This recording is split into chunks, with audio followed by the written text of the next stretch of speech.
Hey everybody! So this last week we talked about kind of branding yourself for users and also for builders and sharers. So this week, through the end of the week, we're going to kind of talk a little bit more about now what do we do? How do we approach people? Who do we approach? Who do we talk to about the business? How are we going to duplicate ourselves and what does that look like? And the first step was something that really helped me. I learned this when I did Premier Push back when the Oil Games was still up. So hopefully the Oil Games will be back up soon for you guys. But I learned this in Premier Push about grading people and kind of coming up with who you should put your time into. Because at the end of the day, we don't just want to put our time into anybody. We want to put our time into people that are committed, but also people that will be successful. We want to think about who we're building these business relationships with, because we're going to have to do business with these people for a very long time if the relationships work out the way we want them to.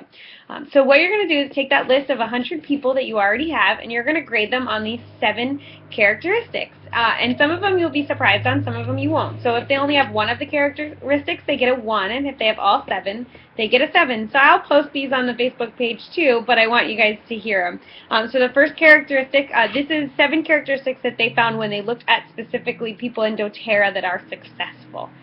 So the first one is they're women. Women are more successful in this business.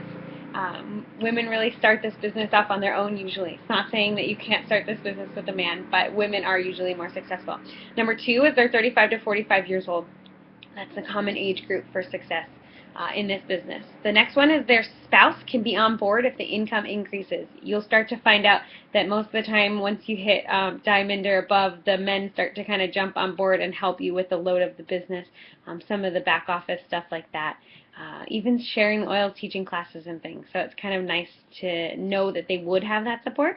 The next is they have an interest in natural things. If they're really not into natural products or natural health, they're probably not the right person to start this business with. So that's a good one. And then the next is they have a financial need. Are they very comfortable? Do they not need any financial support, or would it be nice to be able to send their kids to college or even be able to make their car payment or something like that? So financial need is helpful. It helps with that drive, that why. The next is they have had some previous business experience. This isn't always going to happen, but it's really great if you can find someone who has been an entrepreneur in the past and had some success with it. And the last one is they are influential. I think that's the most important one. Do people listen to what they say? Do people do what they do? What are people's opinions of their opinions? So that's kind of really helpful. So those are the 7 traits you're going to grade everybody by, and then tomorrow we're going to talk more about what you're going to do with that.